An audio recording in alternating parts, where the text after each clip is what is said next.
This is Boxing Tickets, and we are delighted to be joined on Zoom. I'm trying to think, Jared, have we ever done a Zoom call before, or have they always been in person? I think they've always been in person, mate. I don't think we've ever done a Zoom one to be fair. I'm sort of glad in some ways that we're doing it in Zoom because some of the characters we've had in the past, we've had Connor Burns, we had Anna Here Christensen, we've had them all, like, haven't we? we have, just think of who's the next guest, sort of. So nearly in I some ways, know, I'm I sort know. of, We need to get it sorted, don't we? we do. It's who's about in the general area. Sometimes like people sometimes maybe think they're set up. Although the Burnsy one was set up in some ways because he was there and he wanted to be part of the interview. But um, He wanted to be in it. I had to drag. I got him his big break, like, so that he was saying that none of these boxing channels were reporting him. So I says, I'm gonna have to sort him out here, aren't I?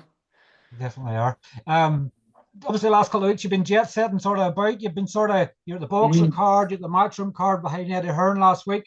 I have to ask, are you for Mhm. when? Are you for Tottenham Hotspur Stadium tomorrow night for Eubank Ben?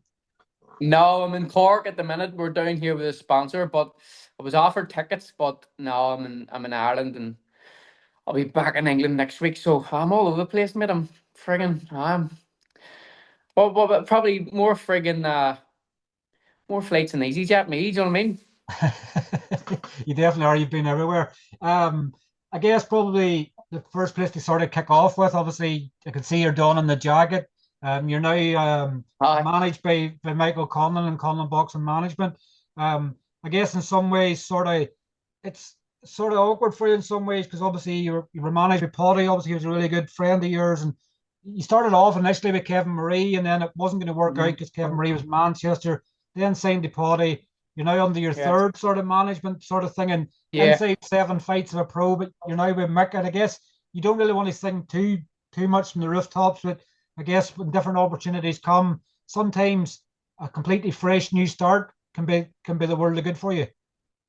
That's it. There was no not personal thing with me and Potty. It was just, I think that, and under Potty got me, like, if you think about professional fighting, Potty got me some of the biggest opportunities that fighters can get. Do you know what I mean? Like, I wouldn't, and he's never done me wrong. Do you know what I mean? Just, I think it was more over the last, maybe I'd say 3 months. I think I was looking more of a, like, maybe a planned approach to it. Do you know what I mean? Like, I'm just having a plan in place and sticking to it because, I felt that in my last fight, I jumped into it really. It was 12 months out of the ring. I'd sort of lacking a bit of activity, and I think that was down to me and Paddy not having a plan. That way. So me and Mick sort of came about. We've sort of got close within the past 3 months, and I think where I am, even just as a person, I'm the eldest of three younger brothers. You know what I mean? And I think it's a good thing because I sort of look at Mick as like an older brother. Do you know that way? And I think where I am and what I've been through the last 2 years, I think I need that. That's more of like a personal thing, never mind professional. And so far, he's been really, really good to me. So no, I can't fault Potty one bit. He's a gentleman. Everybody knows that, and he's provided me some of boxing's biggest opportunities. But I think just for me personally, I think I needed to make this move and have somebody like Mick gave me and have his contacts. It made sense. Guess it gives you that boost as well. Obviously it's that pride sort of thing. Like you're not say a professional boxer, probably you more say about a management Mick Conlan, who's arguably one of our greatest ever amateurs. Obviously, he's fought for 2 world titles and stuff like that. So like you've that pride sort of with it as well. Can sometimes you say like like a fan influence sort of can add an extra 5 or 10% to your game. Having somebody like Mick behind you can add an extra 5 or 10% to your game. Can get you probably more opportunities. I know you've had a lot of opportunities under Paulie, Yeah, but it can give you more opportunities under Mick because Mick is more of a say sort of like.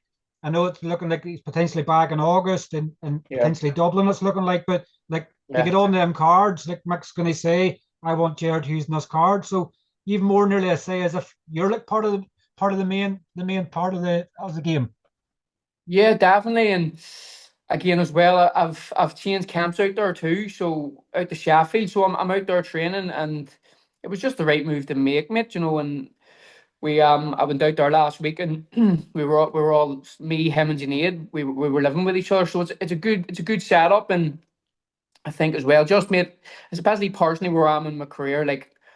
I've never had that big brother figure, and I think I sort of have that in Mick, and it's something that I think I need. It's just a bit of guidance, you know what I mean? And he's been very, very good to me over the past few months. So that's it, mate. When it comes to opportunities, like we were in America, and we were in like the East Village in America, and people are stopping him for photos. Like he's big and he has a lot of contacts. So that's what I'm saying, mate. Just nothing personal towards Paddy at all. You know, I'll talk to Paddy and ask Paddy for advice because Paddy's very experienced.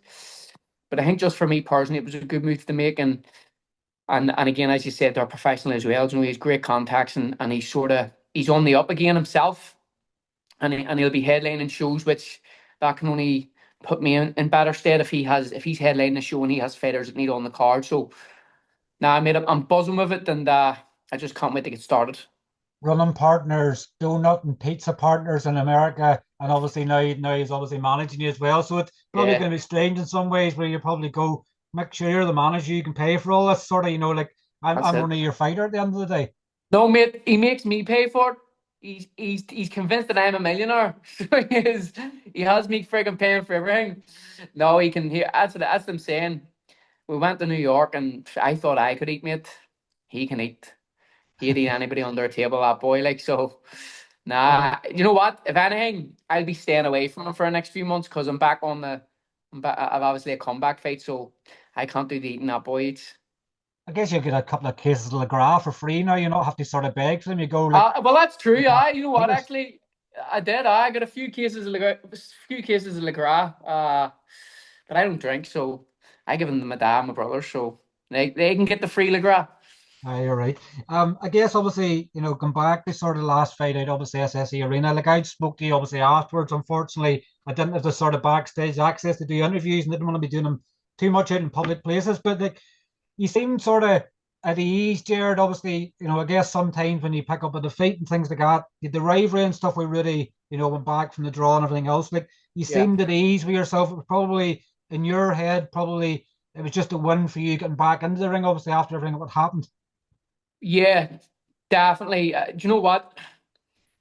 I had a great camp for it, and I was really up for it. But when I get in there, I was trying to make mistakes that I didn't make in the first fight. But in hindsight, looking back, I actually regret it. The first fight, I, I started very, very fast, the first three rounds, and then I felt like I faded towards the end. Whereas this time, I was trying to save, and I wasn't really doing too much.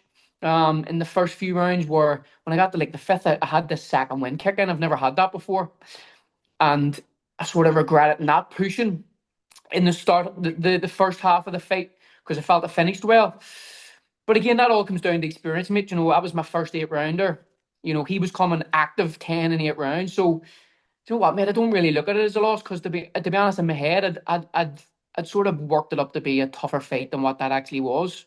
I felt the first fight was tougher, to be honest.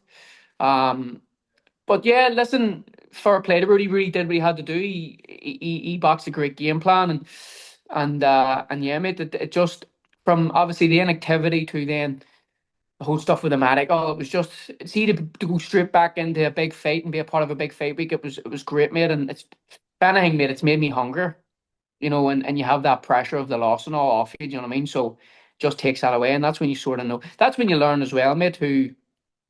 I'm sort of glad I went through it, to be honest. Although it doesn't feel, to be honest, lad, it doesn't even feel like it's a loss. I don't know why, Is but it maybe you because sort of of the learn. is it maybe because of the controversy around the main event? Like people are forgetting, like even Stephen Ward obviously stopped Tommy McCarthy and things tonight. Obviously, Paulie was beat. Like people are forgetting all that because of everything that went on afterwards. Obviously, in the Crocker Donovan Yeah, fight, like people forget everybody else that was on the card that night.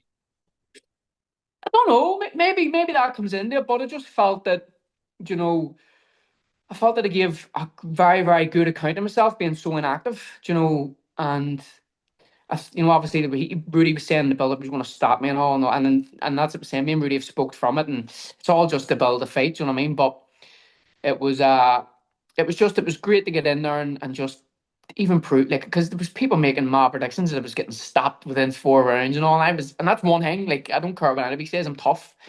Like anybody that's been in the gym with me can tell you that. I'm like that's the like it was even Rudy was saying about me getting dropped and all.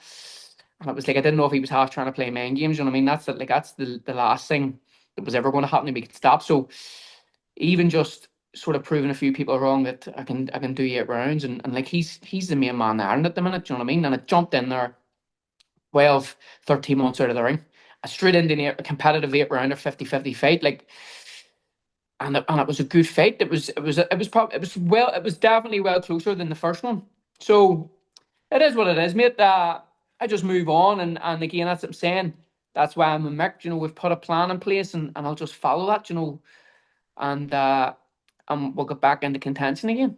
Like the scorecard on the night obviously would suggest that it was one sided. It was a seven rounds to one. I think Yeah, McGill had scored it, but it was yeah, closer than that. And yeah. like It at the end was. of the day, if you think you're beat, it doesn't matter if you're beat by a point Yeah. or you're beat by 5 Mhm. points. If you think you're beat, you're Yeah. beat. But it was a Yeah. closer fight than what the scorecard suggested. Oh no! When I actually, there's a picture of me looking at McGill when the scorecards were read out, but I think Was the that con. before or after that you and Rudy ganged up and punched them? You know what? I wish it had been after. To be honest with you, I wish it had been after. But nah, listen. I think to be fair, you know, one thing I knew, and even I spoke to Andy about it in camp. I was up against it, mate, with the controversy of the first time. Like I sort of thought, like I was like, I have to put on. I have to actually. I have to go out here, and to be honest, in my head, mate, I was like, I have to stop him. And I said that in the fight week because there's so many people invested in this controversial decision and it probably factored into some people's scorecards, you know, into scorecards, you know, because he had to be so cutthroat with it. But it is what it is, mate. Friggin', we just regroup and we'll go again. So I guess you don't want to give too much away, obviously, about what's next to come. But obviously, with Mick, like, what's the plan for you? Like Mick sort of said in a post from what the signed announcement was, get like a sort of warm up and then straight back into the mix at sort of Irish level again. Like, do you believe like it's like you look at the super bantamweight division, in Ireland, obviously you've Riddy, he's the Irish champion, you have Paul Loonan, obviously is the Celtic champion, you've Myles Casey there, you've Matty Boreland there, Conor Kerr's moved up the featherweight, like it's a very healthy division. So like you might maybe need more than one fight to get yourself into contention for them belts again. Mate, this is the thing. Like I think I've proved, you know, Rudy's the best in Ireland at the minute. He's won the belts, and I fought him coming off what I came off. I'd fight anybody like I would, but that's why you get a manager, mate, and a manager's there to plot. Because again, manager's there to put a plan in place and for you to follow that. And that's one thing about Mick. He's honest. Like, you know, like with certain fights, you just go, listen, we need to do it properly. You know, like I could jump back into 50-50 right now, but Mick's not going to let me. Do you know what I mean? And we have our next 3 fights planned, and it's just about getting activity back again. You know, my first year as a pro, mate, I had 5 fights, and then with like I don't know, it's all just I feel it's just went to shit, to be honest. So that's what I'm saying, mate. Activity, like the most important thing right now is activity. I'll be out in June. I'll be out in August, and it could be out in September. So that'll be a good run. And then once I get the activity behind me, then we can start looking at stuff like that. Do you know what I mean? And I think again, like I've sort of like I've done that jumping in and taking 50-50 fights, and I've done it twice. So it's now just getting to the stage now where I start doing things that are working for me. Do you know what I mean? And just following the plan we have in place. We have 3 fights planned, and we're going to stick to that. Once we get them 3 fights done, we'll have a look and see what opportunities present themselves. But as I'm saying, mate, that's why I get a manager and you get a plan in place for your manager. Your manager, you just follow it. You really have no say in it because we're fighters, mate. We'd all fight each other. Do you know what I mean? Like every single one of us would all friggin' hell. Like you put us in a ring any Friday or Saturday night, we're all gonna fight. Do you know what I mean? So it's just following the plan that's in place and doing things that work for me and my career. Do you know what I mean? And then once we get to that stage, we get the activity. That's number one. Because realistically, I've had 1 fight in 15 months. You know what I mean? So it's just about getting the activity and having a run back at it again. Whenever you're talking there, and I guess anybody's a purist sort of fan as I am in the sport, and you're sort of talking there June, August, and September, like it could be 3 big cards, potentially in Ireland Yeah. that you could be on, and that's I guess it's a good way to make a statement. Like they fight 3 more times potentially between now and the end of September. Like that's a really busy period for you. But like, are you learning probably? I know they always say sometimes it's only a loss if you don't learn from it, but like with the journeyman fights you would have had in the past you don't really learn a lot. It sort of gives you Nah. Fake confidence, sort of in some ways, Yeah, makes people think they're Floyd Mayweather. Oh, look at me, this, that, and the other. But yeah, you've learned sort of where you are from the defeat now to really, I need to work on this, I need to do this, because yeah. everybody could look $1 million against journeyman at certain levels, but until you sort of take these tests and certain routes, you only really know more about yourself. That's it, mate. Like a lot of the guys you mentioned there, they're just fighting journeymen, and it was sort of the same with me, mate. I'd fought journeymen up until the first fight I fought Rudy, and it's a different ball game when you fight someone that wants to win. You can, as you said, mate, you said it. You can look fucking $1 million, slipping punches and hitting guys, and like they're not there to win. Do you know what I mean? Like you're actually like they're making you look good. If you don't look good, there's a problem. Do you know what I mean? So it's a big difference, and that's what I'm saying when it comes down to like Mick going, this is like you're doing with like this is what we're doing and this is it. Like we're not going to be deflecting off here, there, all the rest of it. So listen, I've been there, I've took them fights, and I've experienced all that. So it's just now about getting a bit, and that's it, the right fights. It's not just fighting, as you said there. You need to learn. So each of these fights, take like acid tests, not complete journeymen that they're just paid to lose.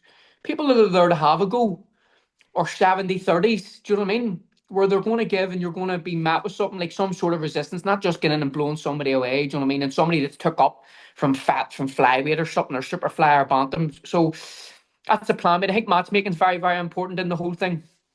Like we're all realistically fighting the same journeymen. Do you know what I mean? So and like you have to respect the journeymen. They're tough men, but they're not there to win. Do you know what I mean? They're there to get like their job is what it is. They get paid and they go home and they fight the week after. That's what that they're not there to win. So that's what I'm saying, mate. I hope listen we'll get out on in June. We'll get a decent journeyman.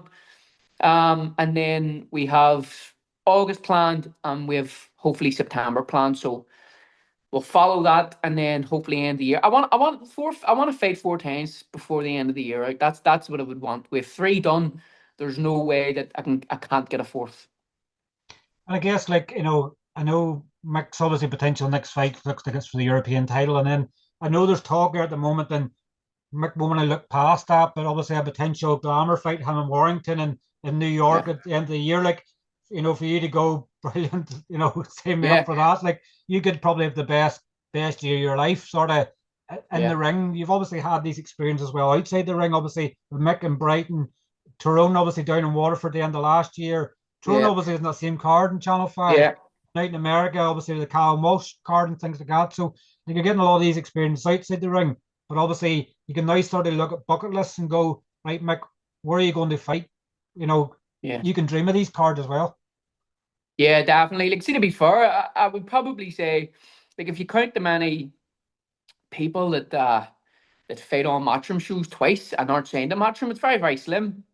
Like in the boxing, that's the pinnacle. Like matchroom is the pinnacle, really. It's like the UFC of boxing, and fought on. And again, I've obviously took decent fights to get on them platforms, but as I'm saying, I think me and Rudy the last time we had we left an impression with our fight week antics. Do you know what I mean? So it's good, mate. It's good for your profile and your platform, and you're fighting on these shows. And as I'm saying, mate, obviously, I've had 2 fights. Fought in the SSE twice, and like not like a half sold SSE, like a fully packed SSE, a big show, a big fight feel. So I can't complain where I've gotten so far. You know what I mean? But obviously, that's what I'm saying, mate. I think for me right now, it's just looking at June, getting June out of the way, and then we can start looking at them shows and the possibilities of what's to come next. But as I'm saying, I think, mate, I'm very lucky. I'm blessed to have had some of the experience I've had, because people say to me all the time, "You're frigging everywhere." Do you know what I mean? Frigging, you're everywhere, and that's just down to the people that I surround myself with. Do you know what I mean? And and yeah, mate, I was frigging with Sean McComb last year, the Davin Haney, Ryan Garcia. Uh, You I stole was with stuff from that Tyrone. fight week as well, didn't you? Stole everything, mate. Stole everything. I came home with more than I came with. I had 2 suitcases on the way home. Uh, I went to Waterford with Tyrone. That's where me and Mick got close in Waterford, and then uh, I had my own fight, matchroom had a fight. I was in camp with Andy Lee and Joe Parker for my camp, my lead up to the Rudy fight. Right away, I was in Brighton with Mick and Tyrone. I was in New York the week after. Just everywhere, mate. Do you know what I mean? But that's again, that's all down to surround myself with good people. And that's what to do. I don't, I can't do negativity or anything, mate. I surround myself with good people and people look after me. So it's good, mate. Just obviously, finally, obviously, because we know you're not going to be there. Although we're going to say you're not going to be there, but you never know where you might wake up in the morning. You may end up in Tottenham. But You like, never know, mate. Take a what's notion. what's your thoughts on the fight tomorrow night? Obviously, just had the normal weigh-ins there, and Chris Eubank was 0.05 pound overweight, and they get 500 grand. charged 500 grand, so 500,000. Like they think that you can miss out. I think it's so little in weight, but they have such a fine. Like they must be in serious purses. Mad, mate. It is mad. See, to be honest, I think, if you're a fighter and you're having to make a certain weight or championship weight, that last point 0.5 can be the difference between you getting knocked out the next night or not. Do you know what I mean? I I think it think to was a be zero honest, point zero 0.05. It was even less. oh, was it? Yeah, Well, zero point I thought it zero was point. five. I thought it was point 0.5. That's what I thought it was. But do you know what? You can obviously see from the way Eubank was all week, he was definitely like, it's not like he just says I'm not making weight. He's definitely tried to make the weight.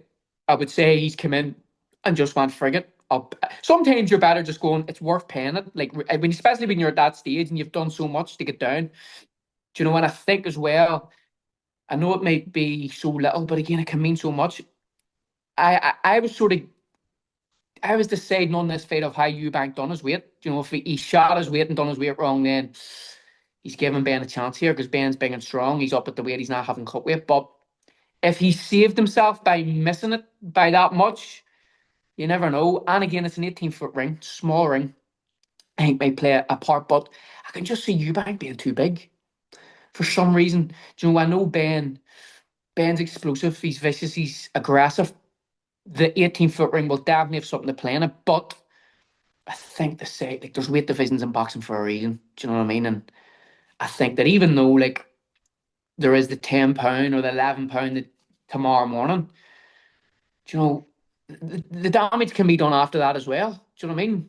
Because he'll still have his food the night and he'll have his water and he'll probably dry out. Boxers know you dry out the night the night between the weigh-in day and the fight. So I definitely still think he's going to be massive in there. But I can't split it. I think Ben will start fast, but again, I would rate Liam Smith higher than Conor Ben, and Eubank stopped Liam Smith, so it's a tough one.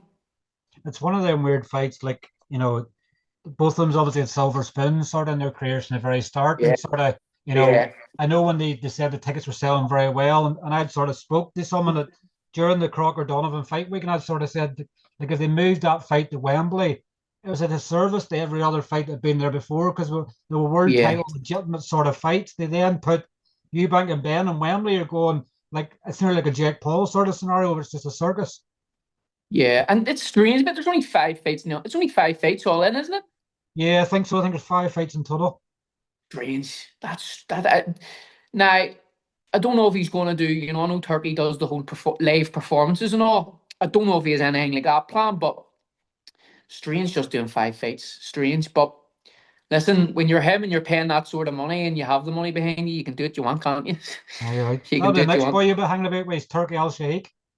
Listen, I'll hold his hand. If he wants to put me in them shoes, I'll hold his hand, all right. Turkey, if you're hearing this, come on, big lad. I'll hold your hand. Well, look, Gerard, obviously, I'll thank you obviously for coming on and having a chat with us. Obviously, if you're going to be fighting in June, it's not going to be too long before you're sort of Yeah. getting that fight news. But obviously, congratulations, obviously, in the move to Mick. And I'm sure Thank we'll you. catch up with you very soon. Legend Morty. Thank you, mate. Cheers, Gerard. Take care. Thanks. Bye bye. Bye bye. Bye.